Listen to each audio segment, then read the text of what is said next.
What's up? What's up? What's up, y'all? Welcome to Shay's Tube, and thank you so much for tuning in. It is Wednesday, November the 6th, 2024. Thank you guys again for tuning in, and I'm glad to see you guys. It is 12:12 a.m. out here on the West Coast, y'all. I just got home about an hour ago, and I am glad to be here with you guys. Let me go ahead and do the copyright disclaimer, guys, real quick. Okay, so the copyright disclaimer under Section 107 of the Copyright Act of 1976, allowance is made for fair use for purposes such as criticism, comment, news reporting, teaching, scholarship, education, and research. That entire copyright disclaimer is in my description area. It will be in my comment area, and part of it is scrolling across that screen up there. Okay, guys, let me ask you to do another favor for me. And you know what that is to thumbs up this video if you enjoy the content tonight. Also, subscribe to the channel if you're not subscribed, and hit that bell notification so you can be notified of any upcoming videos. Again, like, subscribe, and hit that bell. You can share and leave a comment once this video is over. Alrighty, and thank you in advance for that. If you want to show additional support to this channel, guys, you can do a super chat, or you can do a cash app at $ShadesTube. All right, $ShadesTube, guys, or either a super chat. So how was you guys' day today? Mine was pretty good. Election day, and I meant to say Tuesday because the day is Wednesday these days, man. How was your election day, guys? How was it? Welcome to everybody in the bushes. Welcome to everybody who watches this in a replay. We got Jermaine in the house over here. Thank you so much for tuning in. And let me go over here and change this real quick, y'all. Hold on. This thing is still up here. I want to do this one. Actually, let me do this. Okay, y'all make sure y'all check out my other videos too. I just did a Dollar Tree / Hobby Lobby / Tarjay / 5 and Below in Burlington Hall. So go check out that video that I just did. All right, and I also put up a new short.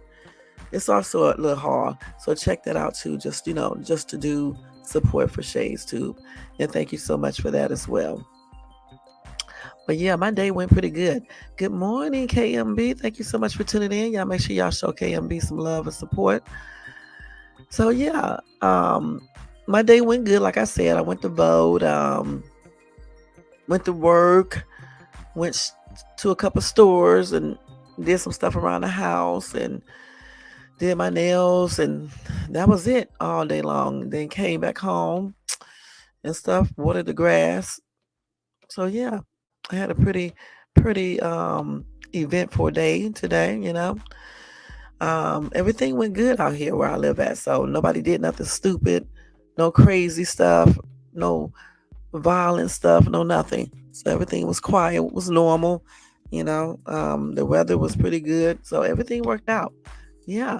So anyway, guys, tonight we are going to be talking about Quincy Jones. Did Quincy Jones know about Diddy's dark side?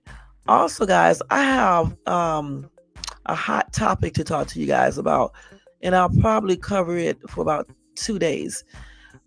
It's regarding racism. Okay. Is it just, getting to be too much? It's just people are doing too much. Tonight I have a story about a black man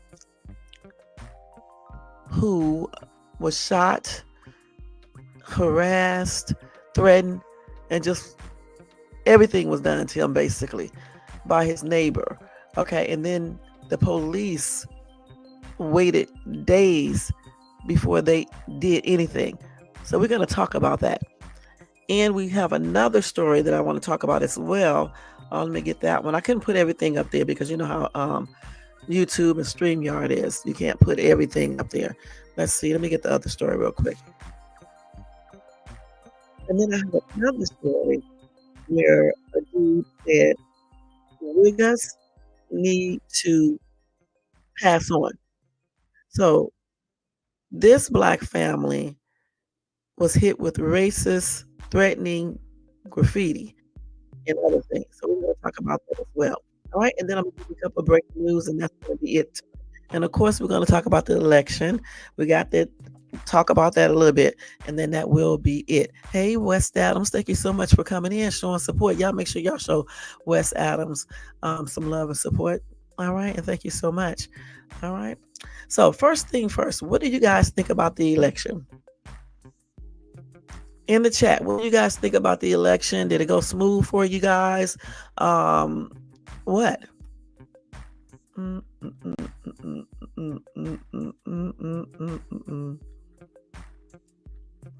Let me change this up here. Let me create something.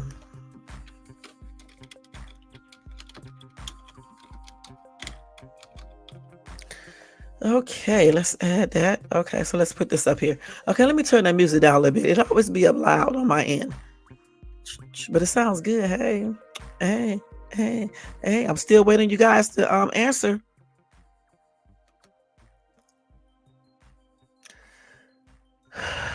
Okay, let me go ahead and do the results that we have right now, since you guys don't want to say anything regarding that topic. Hold on.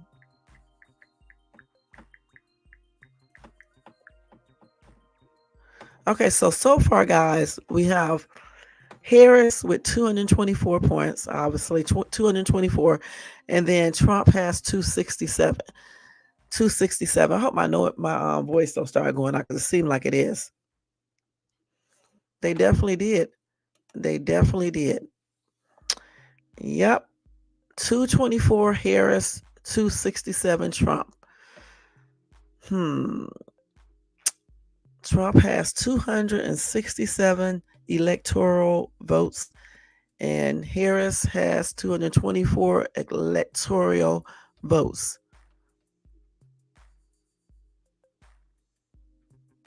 And believe it or not, some people voted for the Green Party, which is Jill Stein, and Robert Kennedy was the independent. So, yeah, some people voted for them. 0.4% of people did. I don't know why they do that, because then people don't realize when they do that, it just gives more points to the person that you least want to be in that position. Because I think, like, if you don't like either candidate, you should just pick the lesser of the two, okay, and then choose one. That's what I usually do, that, versus choosing people that you know don't even stand a chance. You know what I'm saying? I mean, you're just giving away votes then. So we got to remember, okay, so we have to remember to not do that. You know what I'm saying? That's what we have to do. But so nobody wants to talk about it, because everybody's kind of, I guess, teed off. So we won't talk about it. I just wanted to let you guys know, the updates on it. All right. So we'll go ahead and move on, like KMB and Jermaine said. Okay. So what did you say, Jermaine? You said you didn't say anything.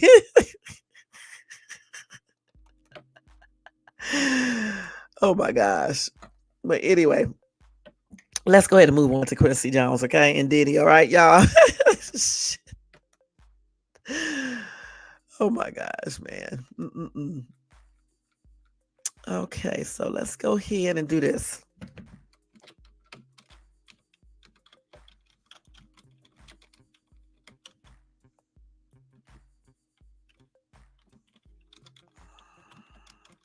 Let me just do this, y'all, real quick.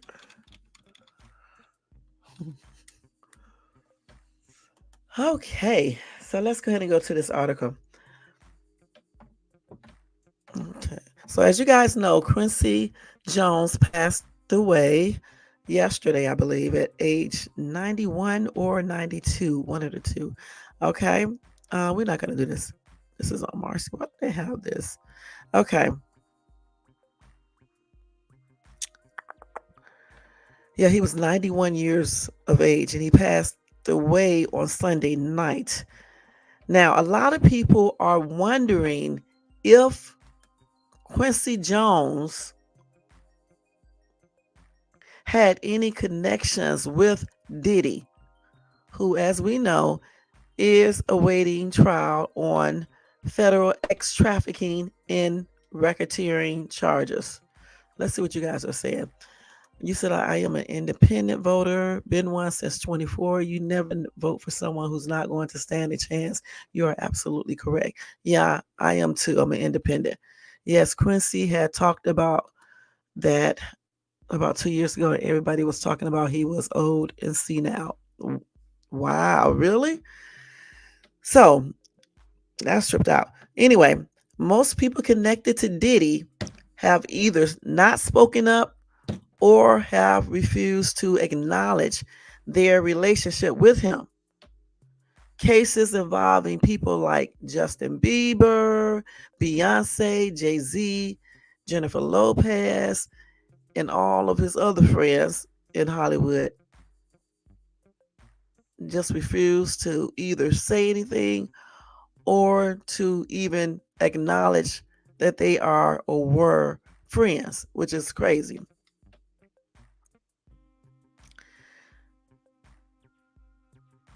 Now, other examples like 50 Cent or even Michael Jackson, who were highly critical of Combs in the past and spoke negatively about him, now carry more weight as new evidence and statements come to light.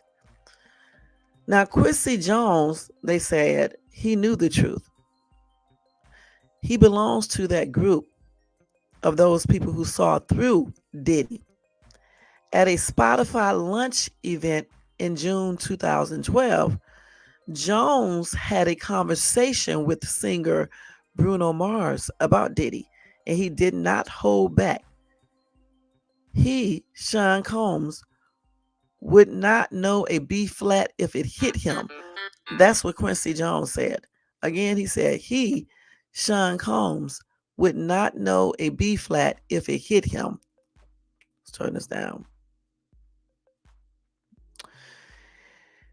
He also acknowledged Diddy's talent for impressing people, which was key on his persuasive tactics, though he himself was not swayed. Quincy said P. Diddy has a doctorate in marketing. He's got clothing companies in Ciroc Vodka. He said artists should learn your craft.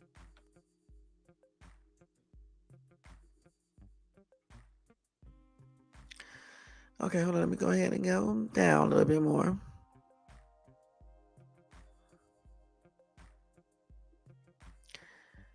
It's true that there are photos of them together from as far back as 2005, but everyone knows how hard it is to truly know someone. Who would have thought back then that he would become who he is today?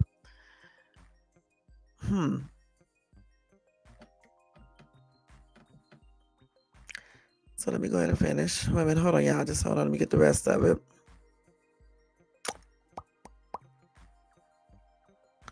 So, what do you guys think about that?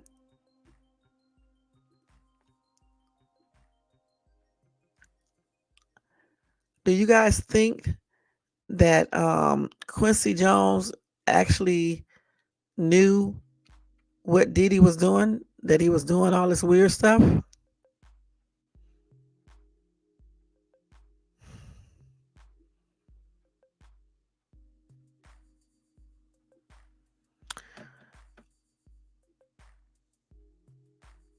They said that he knew the truth. Okay, and again, if he did know the truth about Diddy, okay, I'm still trying to figure out why he didn't say anything. So I don't know for sure if he knew exactly what Diddy was doing. He could have.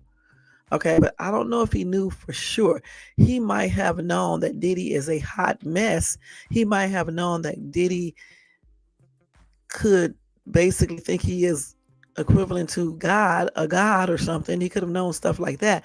But I don't know for sure if he knew that Diddy was doing freak offs and he was doing all the things that they claim he has done. I don't know if Quincy knew that. Seems like everybody knew, even the FBI. And Jermaine said, "How do you know?" I don't know. I mean, let's see. I wonder what was it about why him and so you believe Quincy knew too. But the thing about it, if he did know, he too would be just as guilty as Sean Diddy Combs did. Because if he knew about this, especially if it involves underage kids or, him seeing Diddy abuse women or threatening them or abusing men or anything, doing any type of crime and then not say anything.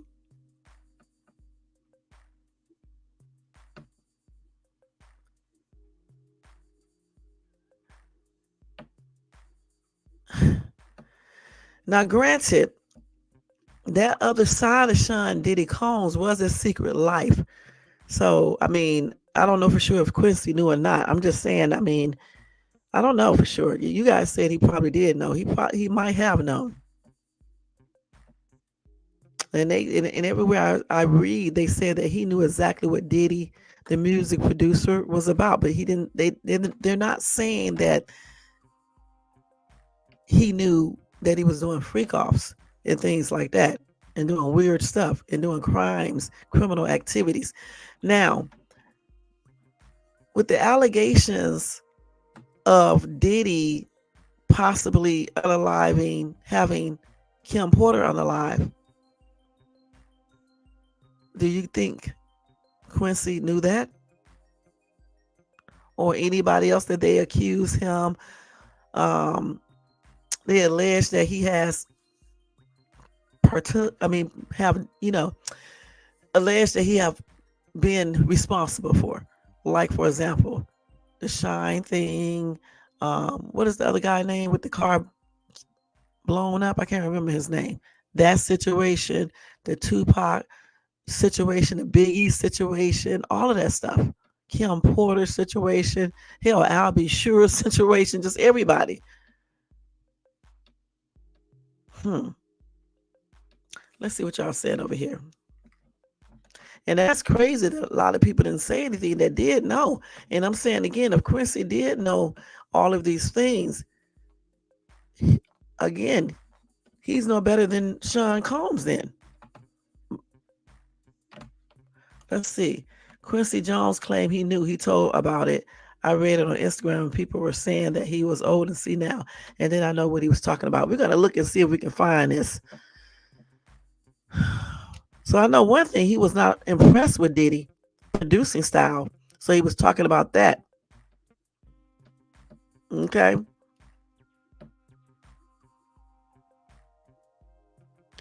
Let's see what else he said here.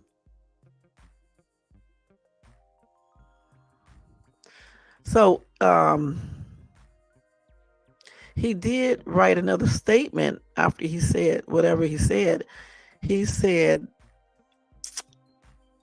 he was not doing any type of controversy, no diss. He said, I have nothing but love and respect for Diddy and all that he has achieved as an artist and executive. Always have and always will. So I guess he was talking about the statement he made about Diddy, that he did not he couldn't recognize a B flat, and he was not impressed with Diddy's producing style. So I guess Diddy saw that or heard that and then got upset, and then Quincy Jones issued that statement.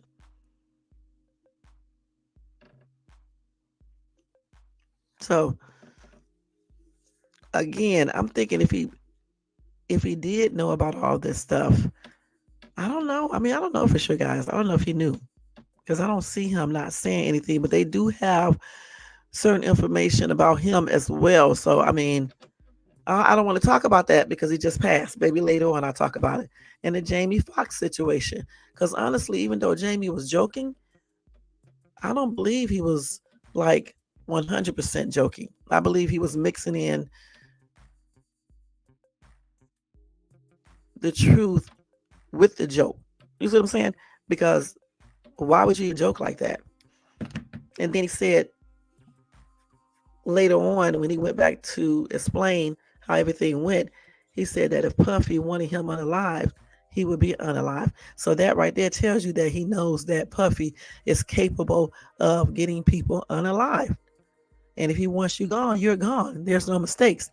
Hey, Tony Bands, thank you so much for tuning in. Y'all make sure y'all check out Tony Bands and show him some love and support. Hope you're having a good night or good morning, Tony. Let's go ahead and look at some more stuff. Let's see what Quincy was saying about Diddy. Hold on, let me get it. But I don't know. I just can't believe all these people. Hold on. That knew. Let me turn this down. That knew Diddy was doing all this weird stuff and nobody said anything. And I'm just trying to figure out why. Okay. Because it's weird. If you know somebody's doing crimes and stuff and abusing people and doing stuff to people and raping children and women and men, you mean to tell me you're not saying anything?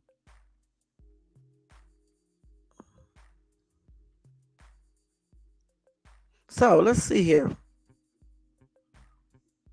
So let's see what they're saying on this right here. This is way back in December 2023. They claimed that Quincy Jones backstabs Diddy by exposing new sickening details.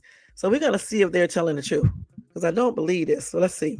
I was from Chicago in the 30s and I lost my mother when I was 7. Let's see what he's saying. I was a street rat, man. I saw dead bodies and Tommy guns and stogies. Legendary music producer Quincy Jones has allegedly made some startling revelations about music mogul P. Diddy, which has set the internet on fire. Fans were in for the shock of their lives when they heard what Diddy had apparently been doing under the guise of his music empire. What did Quincy Jones say? And whose name has been added to Diddy's ever-growing list of victims? Quincy Jones and P. Diddy may not be seeing eye to eye owing to the unsettling allegations that Jones made against the Bad Boy Records founder a few years ago. At the launch of a Spotify event in 2012, Quincy Jones launched an unprovoked tirade against Diddy, claiming he knew next to nothing about music. According to Jones, Diddy was a suave and intelligent businessman who had made a fortune from the business side of music, but knew nothing about the craft. He said, Diddy has a doctorate in business, but he wouldn't know a B flat if it hit him in the face. Although Diddy didn't respond to the unsolicited.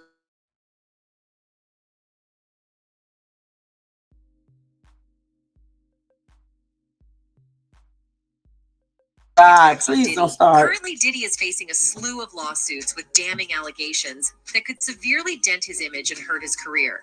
Singer Cassandra Ventura, whose stage name is Cassie, has sued music mogul Sean Diddy Combs, accusing him of... He's been accused of sleeping with 4 different women against their will after he gave them substances. The women took advantage of New York's temporary lift of the statutes of limitations on crimes involving which allows victims to seek justice, regardless of the year the crime was committed. The first to take advantage of the law was Diddy's protege and former lover, Cassie Ventura, who signed on to Bad Boy Records in 2006. During her time with the record label, Cassie released several hit albums, including her self-titled album, Cassie, which went on to peak at number 4 on the Billboard 200. She later got into a decade-long relationship with the music mogul beginning in 2007, and from there, her star continued to shine. She brilliantly and expertly combined her music with acting and modeling, strutting the runway for designers such as Calvin Klein and covering the magazines of 17, GQ, and Bust. The world saw Cassie as this happy-go-lucky girl who was conquering all that she saw after she busted onto the scene. However, little did her fans know that beneath the smiles and glamour was a soul that was desperately crying for help. a soul that had suffered physical, emotional, and psychological stress and was on the verge of giving up. The world got a sneak peek of Cassie's decade-long struggles when she sued her ex-boyfriend for an undisclosed sum believed to be in the millions. Fans were shocked by the revelations that the 37-year-old former bad boy signee spilled. According to the singer, Diddy forcibly slept with her on several occasions while meting out physical harm. However, the worst part of her ordeal was when Cassie divulged that Diddy made her sleep with male performers while he watched. Most fans were surprised at such a claim and could hardly believe their ears and eyes. Many people wondered how Diddy could be happy with himself, knowing that he just watched a bunch of men sleep with a woman he claimed he loved. Fans wondered how the rapper slept at night, knowing that he had just given permission to a group of strangers to manhandle his woman.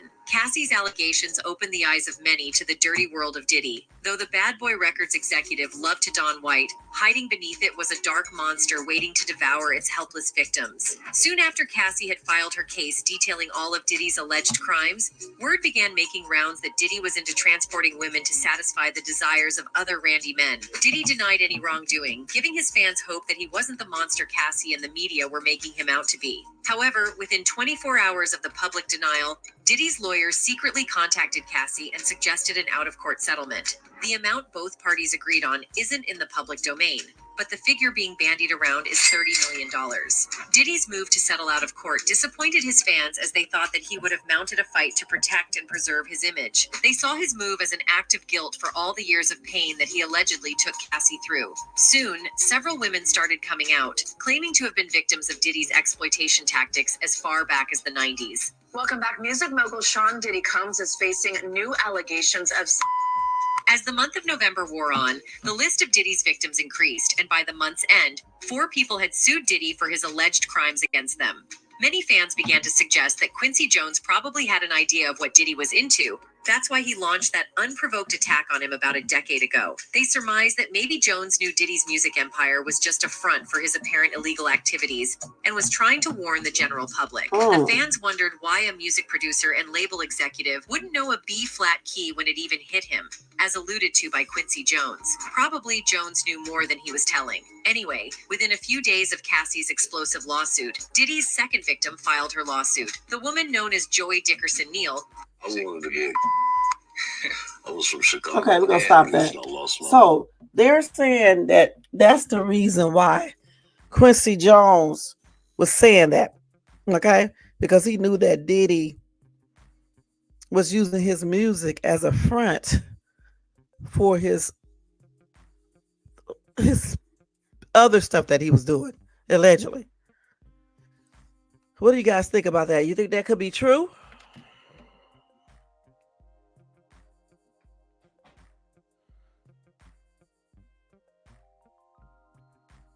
Somebody said Quincy's passing might be a cover-up. Quincy had a reputation of being a cake bandit like Diddy. Okay, yeah, he did. Okay. Another commenter said Quincy did it to Tevin Campbell. We all know that. Russell Simmons also. Okay. Another commenter said Quincy is no angel. Okay. Ooh, somebody said no way Diddy pulled this off. Quincy Jones was the head of this evil empire. Huh.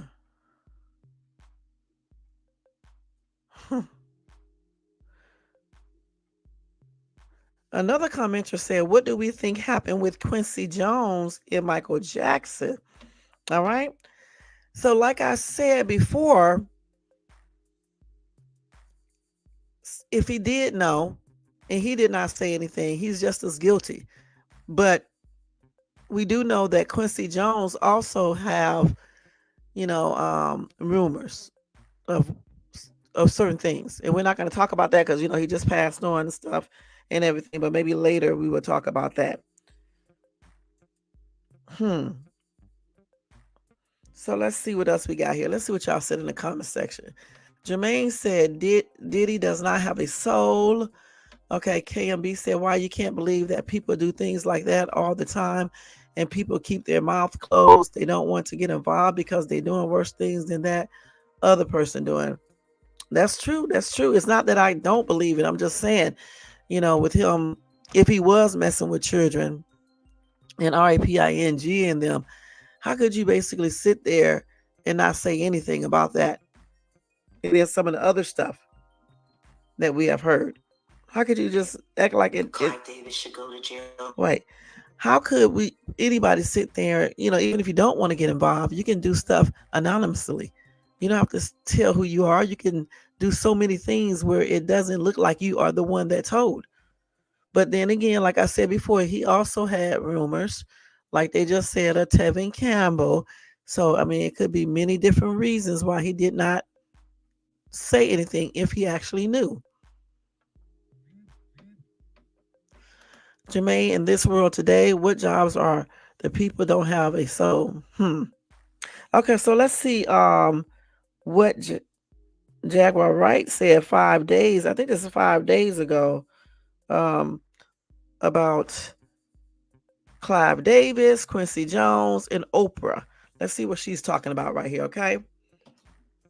And I don't know why they got Luther Vandross name up here. For life. And Quincy Jones should probably go with him. But considering how old they are. So, just listen. Let's see. Let's do it again. I don't know why it's freezing up. Clive Davis should go to jail for life. And Quincy Jones should probably go with him. But considering how old they are.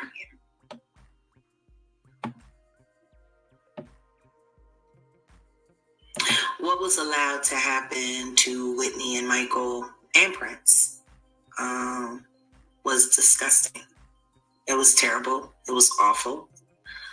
And all of the people who signed up to help these nasty campaigns, and I'm going to say this right here and right now, what you did to Monique Oprah was terrible. But what you did to the legacy of Michael Jackson was 10 times worse. To sit there to pretend to be his friend on camera. But I mean, you kind of did the same thing with Luther Vandross when you humiliated him on his deathbed. When you brought everyone into his hospital room so that they could see him at his weakest, at his most awful, at his most terrible, and then do nothing to support his legacy or his catalog when he passed away. That's the kind of friend you are. But what you did to Michael Jackson and his legacy,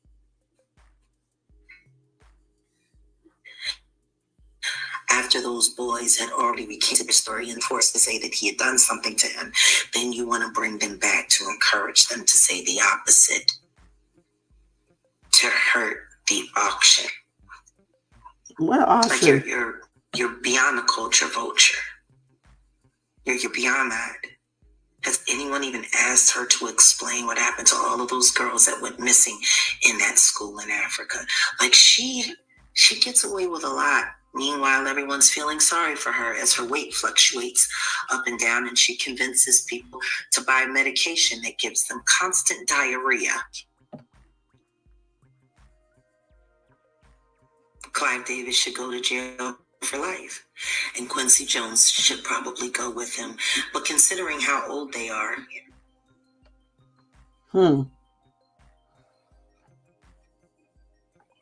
what was allowed to happen to Whitney and Michael and Prince was disgusting. Let's see. It was terrible. It was awful. And all of the people who signed up to help these nasty campaigns. I think it started back over. I'm going to say this right here and right now. What you did to Monique Oprah. Oh, yeah, it started back over. Okay. So, as you heard Jaguar Wright saying that not Clive Davis, but she did say Clive Davis too, but Quincy Jones should also be incarcerated. Okay. So knowing we heard rumors and everything about him, right? So knowing that those rumors, he probably did know about Diddy. And he didn't say anything because he might have been doing similar things. Because how could you sit there, especially as an older person, and just not say anything unless you were doing something similar. Now, some people say that he was the mastermind of everything. I don't know. I don't know if that's true or not. But I'm still finding it very odd when people don't, say certain things when they see, certain crimes happening. It's just it's just crazy. It really is. Let's see what else we got here on him. And they still talking about that one comment. Let's see what else we got here. And they claim that Quincy Jones was in one of those tapes. But I don't know. Could have been. Let's see what they're saying right here.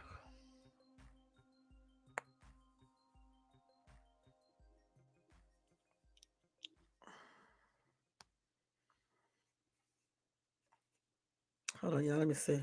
Diddy's team is like, hold on, we need an emergency conversation about why this should not have been granted. And they awarded him a TRO, which basically meant that Diddy's team was not allowed to sell any property in that state or anything related to what could be used to pay the plaintiff. What makes this even more alarming is that some celebrities are reportedly already settling with victims behind closed doors to avoid being publicly named in lawsuits. That's right, according to attorney Tony Busby, who's representing some of Diddy's alleged victims. Certain celebrities who were at these parties have been quietly paying off victims to keep their names out of the headlines. Busby hasn't revealed any specific names yet, but he's made it clear that more people are involved than just Diddy. And you can bet that has a lot of folks in Hollywood losing sleep. Diddy has been under criminal investigation for months by federal prosecutors here in New York. And if there are criminal charges, many of them may look a lot like what some of these individuals have been describing. In fact, Busby recently said, if you were at one of these parties and you knew what was going on, you have a problem. That's right. That's a pretty strong statement, and it's a clear warning to anyone who was involved. It's no wonder so many A-listers are panicking right now. They don't want to be associated with this kind of scandal, but if their names come out, it could ruin their careers and reputations. We all saw it posted yesterday all over our social media pages. Cassie filed a lawsuit in New York City against Diddy. She's claiming she was stuck in a decade-long cycle of abuse. Quincy Jones, in particular, is in a tricky position. As someone who's been around for decades and seen it all, he's been able to maintain a squeaky clean public image, despite the rumors that have followed him. But Diddy's arrest has brought new attention to those old whispers, and now people are starting to question just how much Quincy knew or even participated in.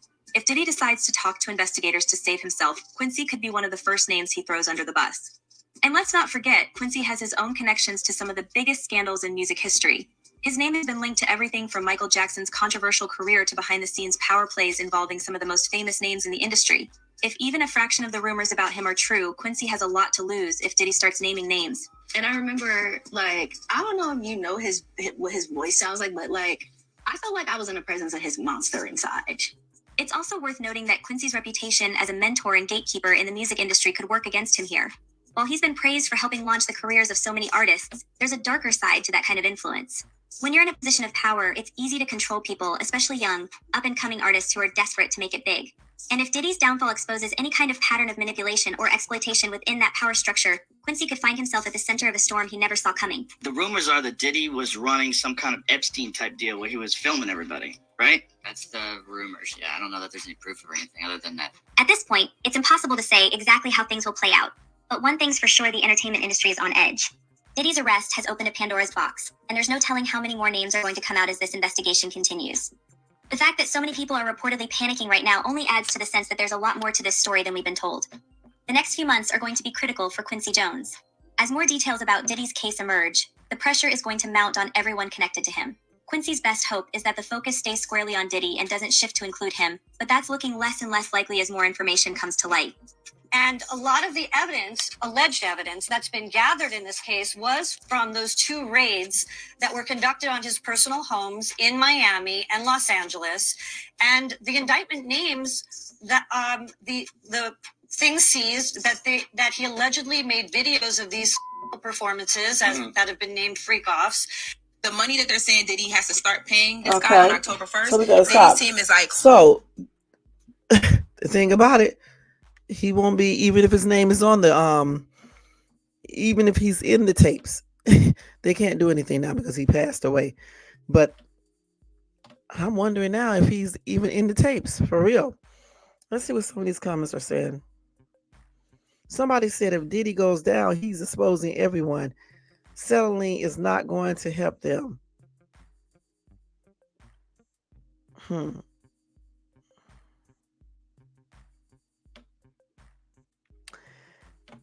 Kelly said the only people that will condemn Diddy is Bieber and Usher.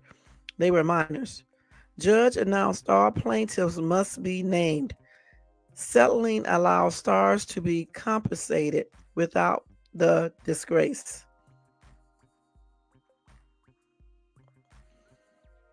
So the thing is like I said, even if Quincy is on in any of those tapes, there's nothing.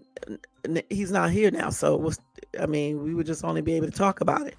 But that would explain why he never said anything. Okay, that would explain that. Hold on, let me turn this over here, guys. So what do you guys think? Turn this down. Wait, I'll turn this down. This is at Knott's Berry Farm. Okay, jamming. I'm about to look at this lady. This dude jamming. Hold on. This dude can dance. Okay. All right.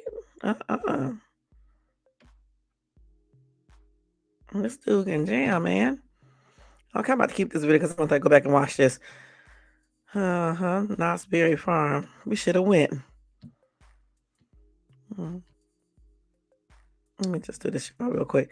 Okay, let me go over here. Okay, so what do you guys think? Let's see.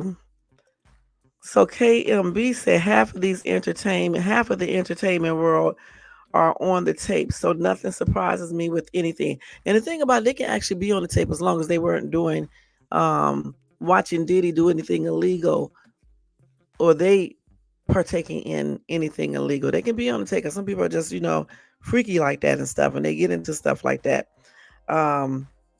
But if they did see any crimes, that's where the problem is going to arise, because you can't be sitting there and watch crimes happen and then you don't say anything about it, especially with the FBI having these tapes in flash drives and everything else. These stars are probably damn scared now.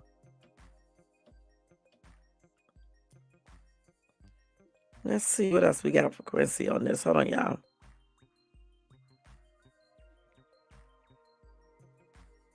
Let's see what they're saying here.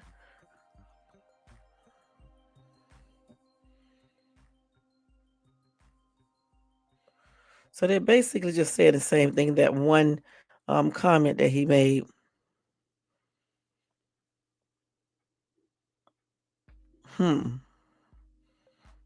Yeah, it's just the same old thing. And everybody's, getting on that one comment that he made.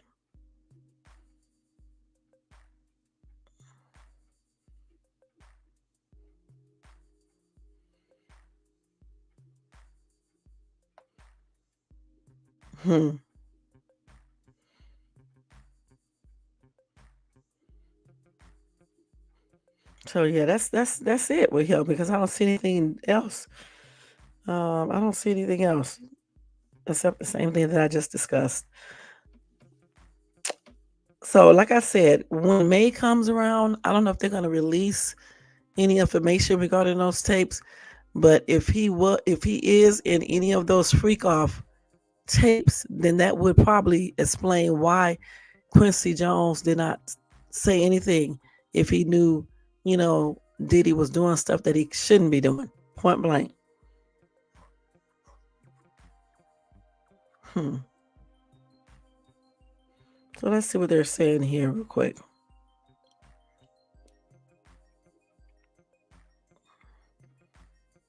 This thing is taking forever to load up. I don't know if they still have it here. Let's go back. So let's see. Yeah, so it's the same thing. They're talking about that same stuff with the B flat.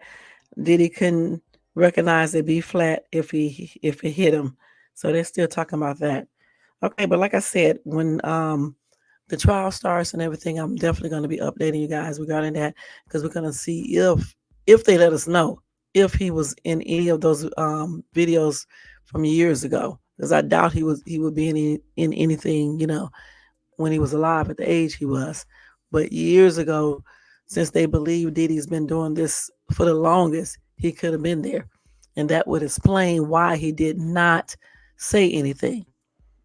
And as far as those comments he made, I do believe he was just talking about, how he became the producer when he really don't have any talents or anything else. I don't know if he was um, saying this because he knew that Diddy was using the music thing as a front for what he really was engaging in. I don't know if he was doing that for that purpose. He could have been now. He could have been. We just don't know. But that's a hot ass mess. I'm not gonna lie, the whole thing, So like I said, if he knew, shame on him. But if he did not know, okay. And if he didn't know it and didn't say anything, it's probably because he could be in those tapes or the allegations that he had. I don't know. It could be many different reasons why he did not say anything. All right. Any additional comments regarding Quincy Jones knowing about Diddy's dark side? In the chat, do y'all have anything to add?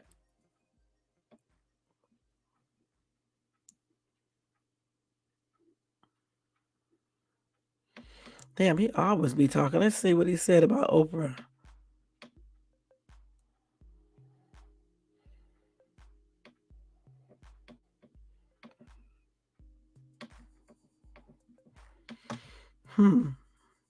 Okay, so y'all are not going to say anything. Okay. So let's go ahead and go on to the next topic, you guys, where we're going to be talking about I'm not going to do any more updates on Diddy today because they don't have really any additional updates except the same thing that we talked about the other day. So, if I find anything tomorrow, I'll let you guys know. All right. So now we're going to go ahead and talk about this other topic. Racism. It's just going too far?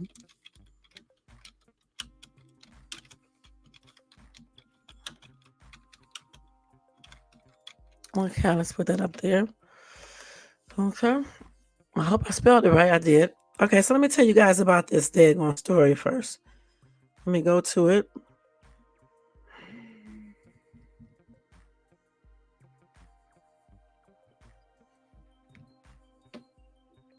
So,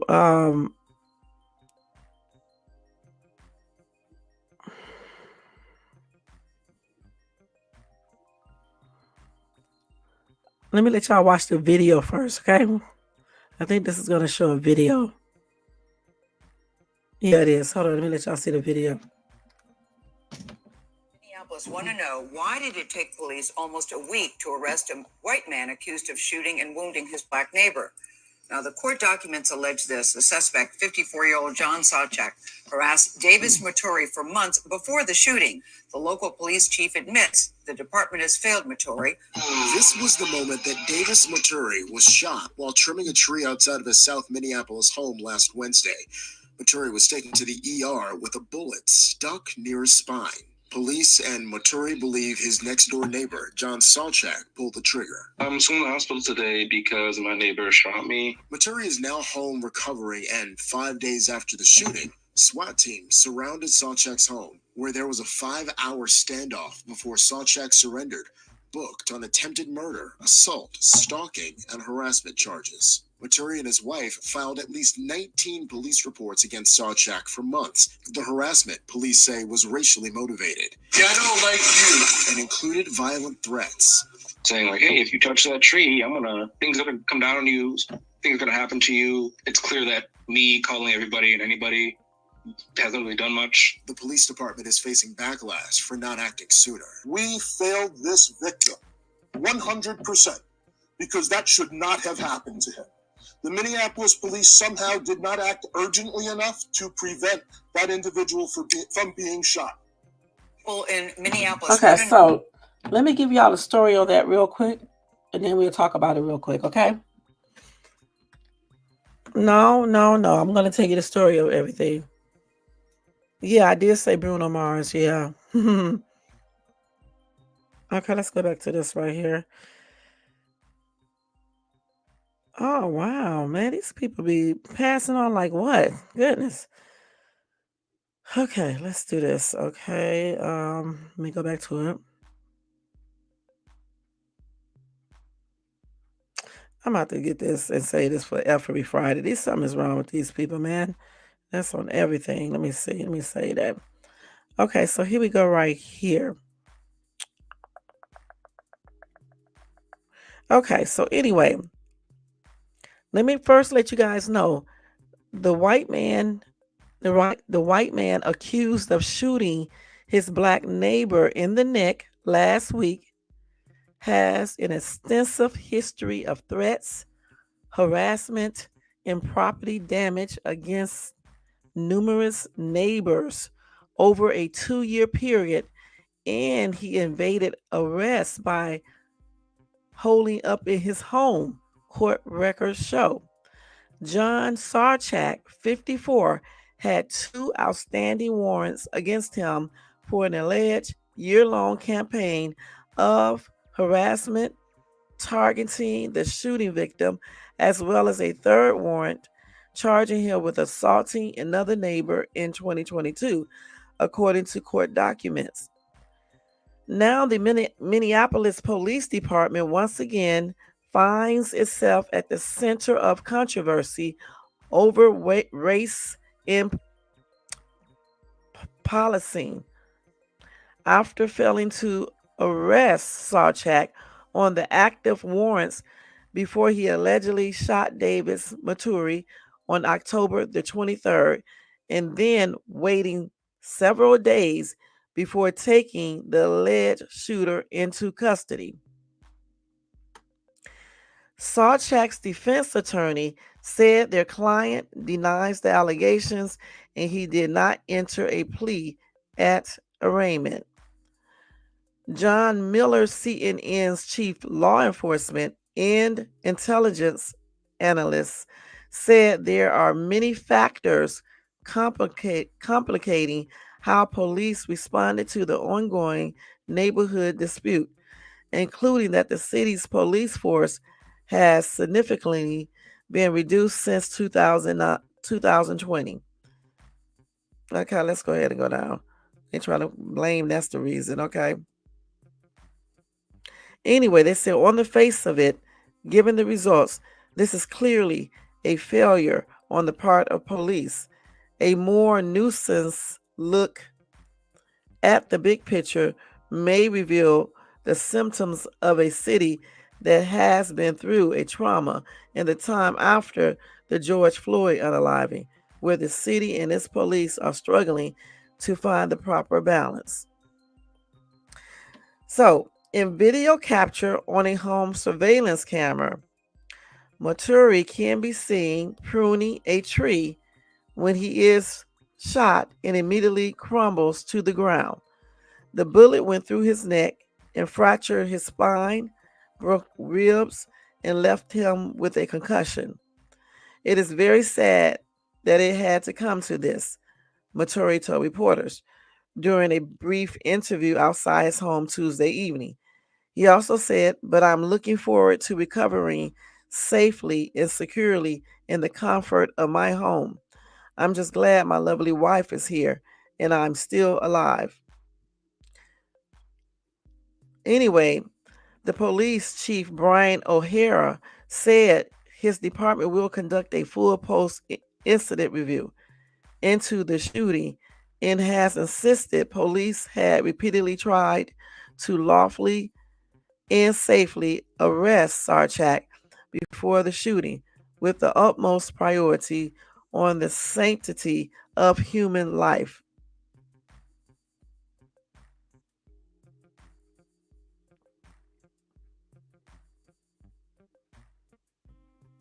So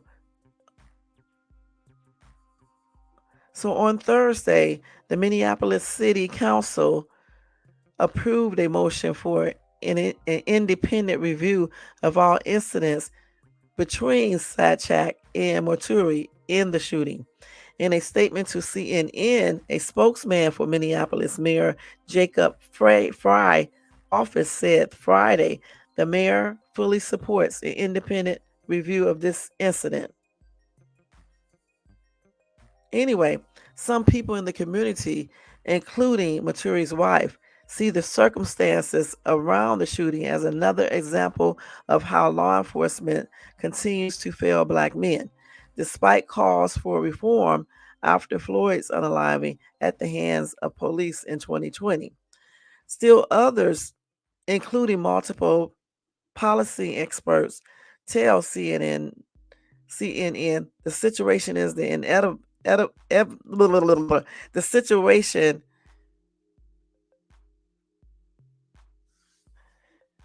hold on y'all tell CNN the situation is inevitable conclusion of asking law enforcement to balance less aggressive tactics while maintaining effective policing.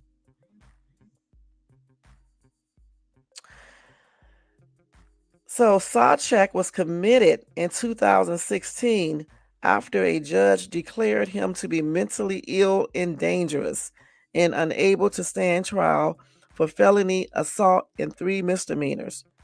A psychological evaluation cited his increasingly aggressive behavior and beliefs as one of the reasons he could not be tried.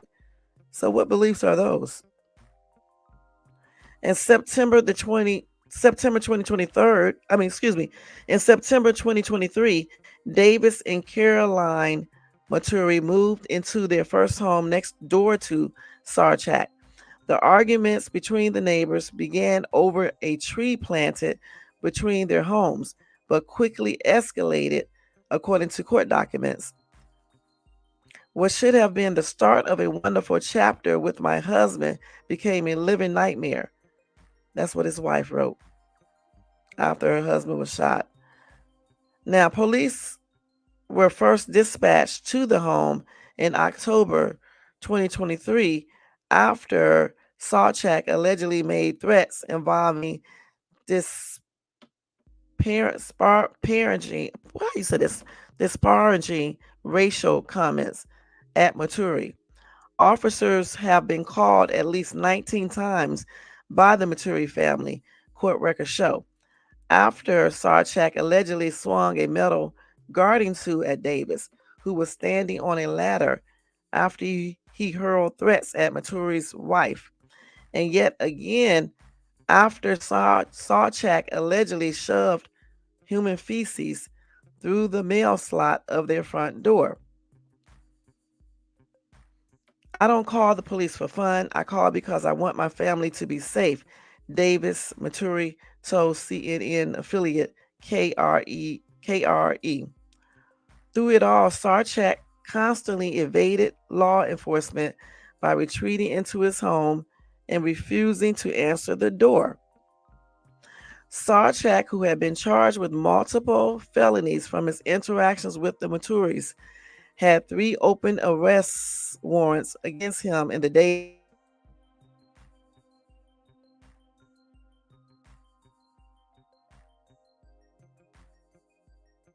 the actions of the victim, but he did not elaborate on what Moturi allegedly did. Then a week before the shooting, Sarchak allegedly stood outside the Moturi's home with a firearm and pointed the gun at Davis through the window, according to prosecutors. On October the 23rd, Sarchak allegedly shot Moturi in the neck from his second floor window. Sarchak was charged with attempted murder, felony assault, stalking and harassment, and days later, a judge granted an emergency extreme risk protection order, citing Sarchak's mental illness and possession of a firearm, court records show. The order requires Sarchak to surrender all firearms. But he remained in his home for days while Moturi was hospitalized from the gunshot wound. And criticism grew over the Minneapolis Police Department's delay in making an arrest.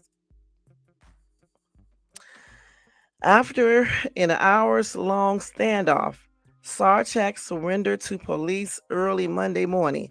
Yet his arrest has done little to quell renewed tensions between the Minneapolis officers and the community they have sworn to protect and serve.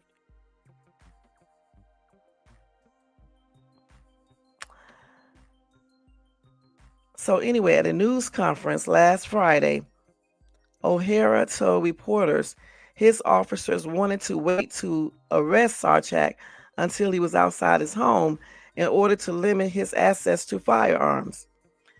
A lieutenant tried to contact Sarchak at his residence over 20 times before the shooting and had asked Moturi to contact the department when Sarchak left his home. Unfortunately, in this case, this suspect is a recluse and does not often come out of his house. He also placed some of the blame for the delay on the anti-police rhetoric in the city and a desire to keep his officers safe. The reality we are in is you are damned if you do, damned if you don't. If we did go in with a SWAT team and wound up in a DEADLY force situation, the headlines would read, MPD shoots mentally ill person, because we have not and have been trying to safely take this person into custody without further injecting violence into this situation. The headlines might read, MPD refuses to arrest suspect. Anyway, let's see where else they go. We're not going to read all this. Anyway, O'Hara said his department exhausted all of their efforts to peacefully arrest Sarchak after the shooting without escalating the use of force, including contacting his family to learn more about his mental health history and consulting a psychiatrist on the best way to peacefully resolve this situation. I am thankful to report that after a series of steps that were taken, basically they said that he was taken into custody. And then this officer said this is an example of what de-escalation looks like and how we strive for everyday peacefully resolving situations. Okay, so what do you guys think about that?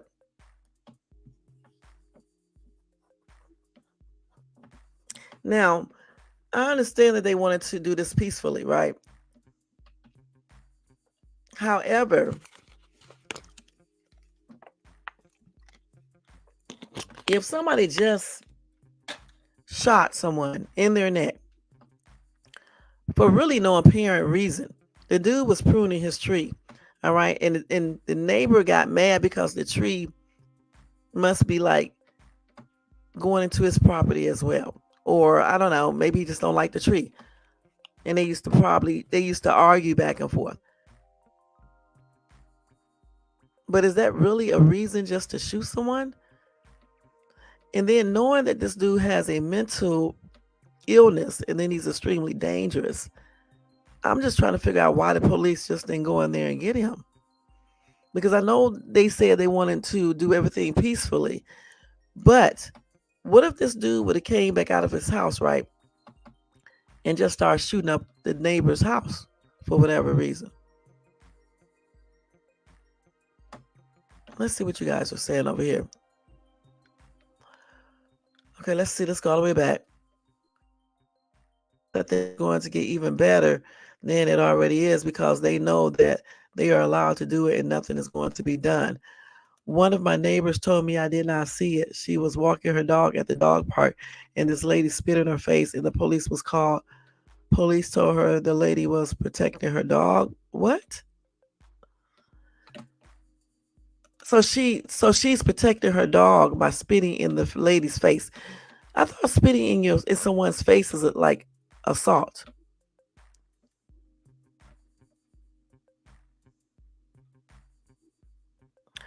That's crazy. If there had been a black man, he would have been arrested that day. That's true. I mean, I hate to say it, but he would have. I'm just trying to figure out why. It's just crazy. I mean, I don't believe that's the reason why they didn't go in there. Because like you just said, Jermaine, if he would have been black, they would have went right in there and got this dude. Period. Why would you leave somebody in their house because they are a recluse and got mental illness, and you leave them in their house all these days after he just shot the neighbor? He could have easily came back out and shot up the rest of the family or some other neighbor. They could have just went. Once they talked, listen, they could have talked to, since they knew the man had a psychological problem, okay, or problems, they could have easily talked to a psychiatrist, like when he did it. They could have called one up or whatever the case is to see how to handle him. And then they could have went on and tried to get this dude, went in the house and just got him. Because I'm pretty sure he got a back door, the front door. There's so many ways. I don't think they were trying to arrest him. I really just don't. They were arguing a lot, and I thought I read that the dude called the police many times before, if I'm not mistaken. Let's see here. This dude was doing this for about a year.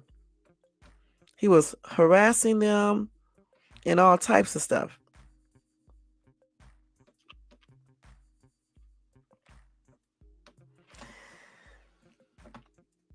And then Sawcheck had active warrants before he even shot Davis Moturi. So why wasn't he picked up on those warrants? Okay, forget about everything he did after the fact. Why wasn't he picked up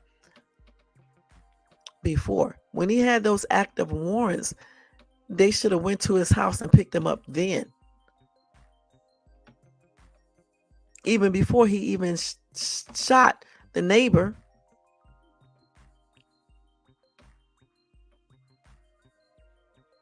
And then he got the nerve to deny the allegation. So who shot him then? They got him on camera. And the only way you would have a reason to shoot someone like that is if that person was causing you, made you fear for your life, doing some type of harm to you like that, like bodily harm, or, they act like you think they're about to come over there and harm you or something like that. But the thing is, this man was up in his bedroom or somewhere up on the second floor. Okay. And the victim was in his own yard pruning his tree. So how would his life be threatened? Because he was already inside of his house. So it definitely couldn't be self-defense. That's what I'm trying to say. So how is he denying the allegations? Now this department, not this department, but this police station claim they're trying to use the excuse of having less police officers, okay? And they're saying that having a drop in how many police officers they have, it makes their department less efficient in responses that require follow-ups. They claim they went from 900 to 500 officers. So you mean to tell me 2 officers couldn't have went over there to that house, maybe even 3 or 4 3 or 4 officers couldn't have went over there to this man's house and arrested him? on those warrants, those active warrants. Forget when he even shot, because if they would have arrested him before the shooting, then the shooting would have never happened.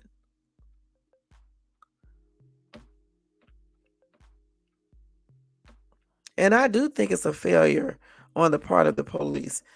And hopefully, something will be done about this, because it doesn't even make any sense. Now, what if this man would have unalived him? So let me see if I can find something on what's the name about this, guys. Hold on for a minute. What is it? Hold on. Let me see. What if he would have unalived this man, and then they taken all day to go over there and arrest this man or anything because he in the house? What kind of crazy excuse is that? Like Jermaine said, if this dude would have been black, they would have broke the daggone door down to get in there, okay? And we know they would have. They wouldn't have cared about him having a mental illness or anything else. Soon as they would have known that, first of all, with the active warrants, they would have been there, okay? And just say, if the dude didn't get picked up, then as soon as that shooting happened, the police would have been there. And they would have broke that daggone door down. They wouldn't have took time to call no psychiatrist or psychologist to see how they can handle this dude or anything. They just would have broke that door down, went in there and got him, period.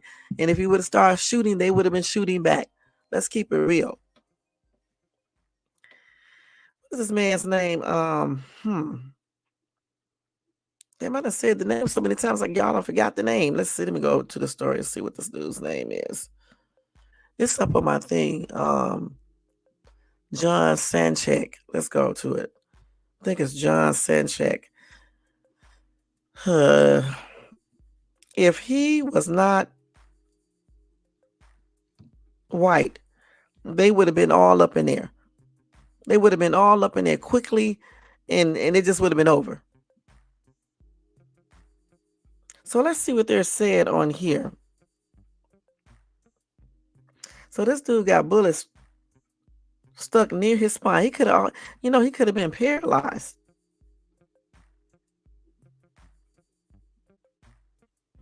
Let's see what they're saying right here. So this is the house right here. I can show y'all the actual thing. I don't want them to be saying no weird stuff though. Let me see if I see somebody else talking about it. They don't have many stories on what's the name about it. I guess I can show y'all this one. Okay, let's show y'all this one right here, okay? I just had to make sure they're not saying no crazy stuff. WCCO, our Pauline Lee joins us live in Minneapolis with a closer look at how this all happened, and also, Pauline, what the police chief had to say.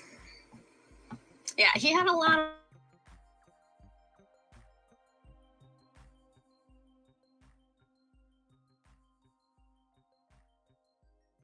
right there. Hey, bear with me. Shawcheck was taken into custody overnight. As you can see, some of the windows are already boarded up. There was a crew out here already here boarding up the windows. Some of the windows up above smashed out. That was the remnants of this morning's standoff as well. Police say that John Shawcheck was holed up in this house for several days, and officers were here waiting for him to come out, but he never did. So overnight, they stepped up their efforts. So let's take you back to last night. This was the scene just before 1:30 this morning, the moment when Shawcheck came out of his home peacefully. So that's how they arrested him. To police. Now, dozens of officers were here at the scene, including a SWAT team, drone, crisis negotiators as well. Minneapolis police say this was a delicate situation. They had tried dozens of phone numbers, dozens of emails trying to reach him, and at one point even sent a phone into the house to try and talk to him, in addition to talking to him over the loudspeaker, but just didn't have any luck. They have been in contact with his family and a psychiatrist. They learned that he had mental health issues, that there was potentially guns in the home, and that he had knowledge of explosives.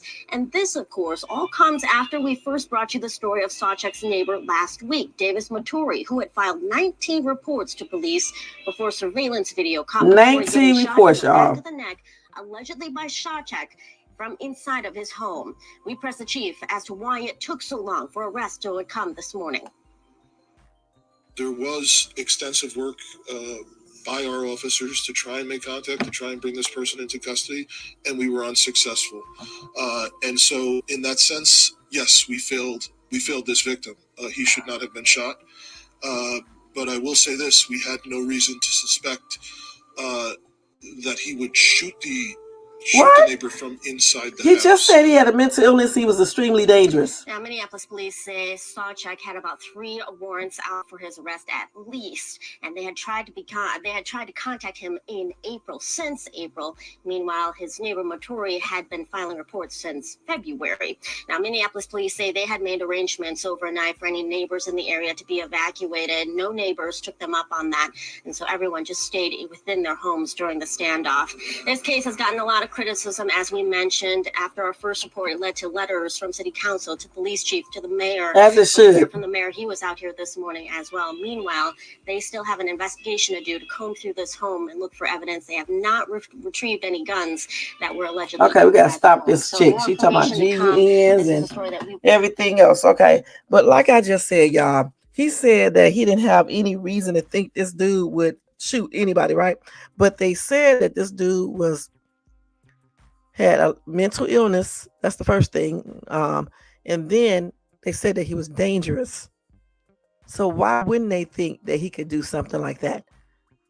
And then this guy who got shot, I think they said that he had contacted the police, if I'm not mistaken, 19 times. That's crazy, man. Right. And then the thing about it, they were so concerned about his mental illness. But I remember when the police went to Sonya Macy's house, they didn't do all of that. And they knew she had mental illness too. When that police pulled out that GUN and shot her up like that, he knew that she had some mental illness going on. He didn't have to do all of that. He should have been just as gentle with her as they are with this man right here, as they were with this man right here.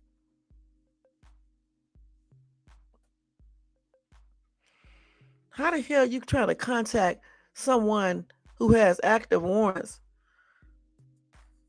to see if he wanted to be arrested? Why are you waiting for that? And I hope this man and his wife sue the shit out of them, because this is unacceptable. First of all, they should have been coming by there when he was calling them so many times, and they should have tried to solve the situation. Okay. And the dude had active warrants. They should have been there to pick him up. And certainly after he shot the dude, he definitely should have been picked up. Peacefully. You can still do everything peacefully. Ricky said they don't do any of this to keep from shooting black people that have a warrant. You're right. Carl said the police chief should be fired immediately. I agree.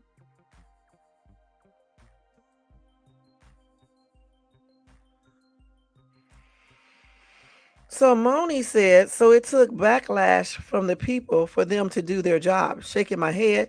Y'all trying to arrest him since April is BS. Another commenter said you should resign immediately. EZ said, I'm sure evidence has been destroyed. And they're asking for him to step down.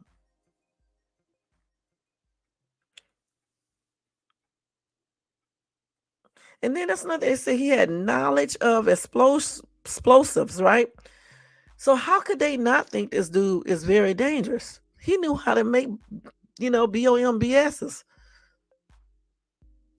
Shh.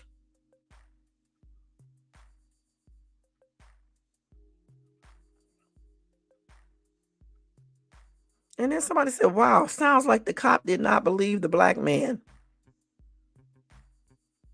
And then it said, fire the chief. And Carl said, who cares if he's a mental patient? He shot somebody. That's what I'm trying to say. Once he went that far, he should have been picked up immediately. He definitely should have been picked up before that, though, because he had active warrants. Privilege my butt. Okay, they don't do that with black people when they have mental illnesses. All right.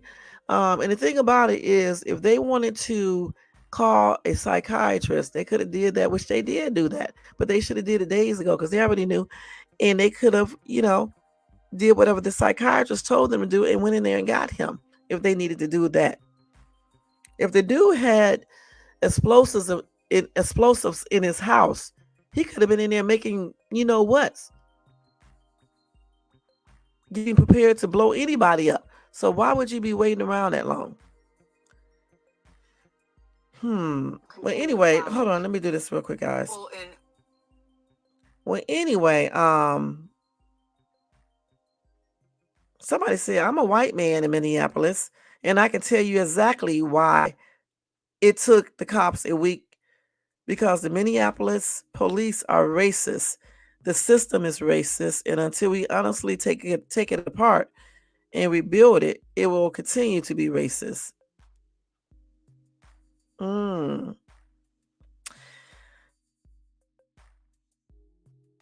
Another commenter said it will stay that way. So the Minneapolis police is racist. Somebody said it again. They said they have always been racist. They are the most horrible.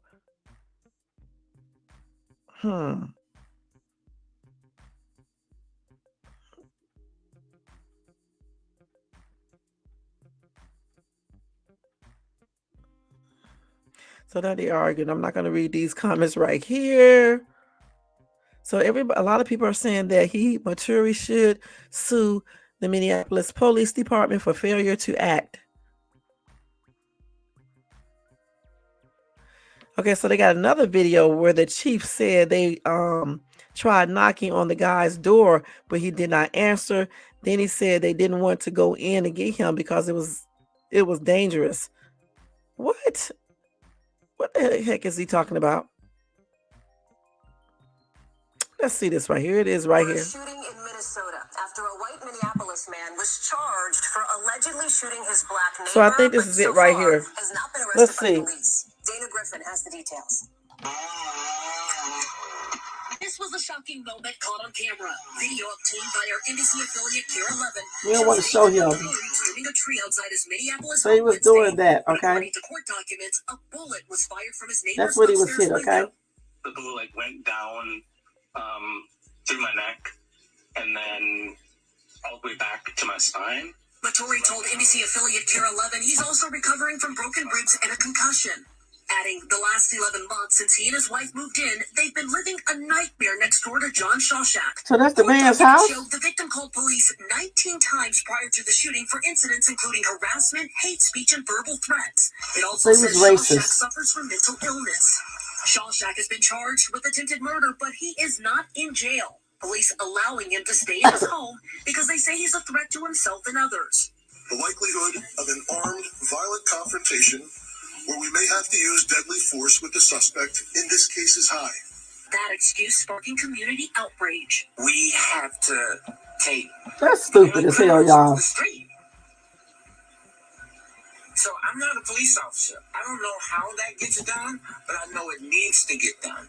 Police say Shawshack rarely leaves his home, and the department has not set an arrest date. We are not going to bust the door down, guns blazing, and get into a deadly force situation, but we will ensure the community will be safe. Moturi says he feels the Minneapolis Police Department failed to protect his family by not arresting his neighbor when they needed them most. If you're saying you're scared, what does that do to me, you know? Like, you have this body armor, you have professional training. We're shooting in Minnesota after a white Minneapolis That man is was crazy, y'all. That is crazy. So he said he don't want to go in there and knock on the door and make it a dangerous situation. But yet they do it all the time, especially when it's a black person or a Latino person. They just go right in and start shooting. They don't care if you have a mental illness. They don't give a damn if you have a child in there. This is some crazy stuff. I never even heard of this before in my life. Somebody said, but you didn't mind busting in on Breonna Taylor while she was sleeping with GUN's drawing and unaliving her. And I agree. Just like they didn't mind when they went in there and unalived a lot of other people, as other black people and Latino people too. They didn't mind when they shot that Latino dude out in Hemet. All he was doing was sitting there, on the ground, acting crazy or drunk, and they just shot him up. They didn't mind then. They didn't mind when Sonya Macy was acting a little off. Okay, they even lied. So the thing is, I don't buy this at all. I think they gave him that WP. Okay, point blank. They wasn't trying to go in there and arrest this dude. They weren't. He already had active warrants out. They could have went there for that in a peaceful way. Okay? He might have not even got anything at them. Hell, they could have sent somebody undercover to knock at his door. Let's keep it real. Saying that he's a recluse, he never comes out, but he came out sometimes. He came out.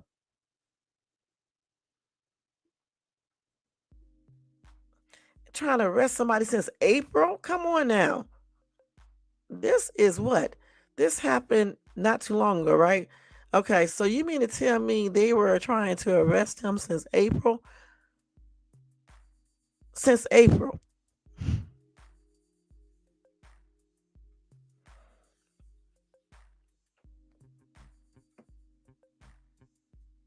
And then they say he's a threat to himself and others. So yeah, let him stay locked up in his home like he can't come out. If someone is a threat to himself and others, you would basically want to go in there and assist this person. It looked like the man had all the daggone windows boarded up too. That's kind of weird in itself.